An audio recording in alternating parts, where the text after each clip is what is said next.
Hello viewers, welcome to my channel. In this video, let's see how to make beautiful pan-fried rose dumplings or rose momos.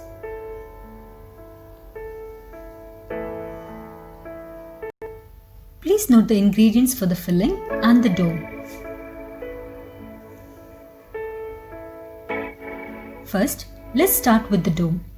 Take 1.5 cup of all-purpose flour and 1 teaspoon of salt. Now let's add the hot water little at a time and start folding the dough together. Knead the dough for about 5 to 6 minutes until the dough is soft and pliable. Cover the dough with the cling film and allow it to rest for 30 minutes. Meanwhile, let's prepare the filling.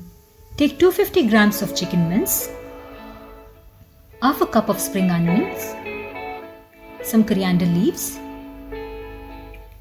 half teaspoon ginger garlic paste, quarter teaspoon pepper powder, quarter teaspoon salt, 2 teaspoons oil, 2 teaspoons soya sauce, and about 4 teaspoons of water. Mix all these ingredients thoroughly until well combined. After 30 minutes, let's start preparing the wrappers. On a dusted surface,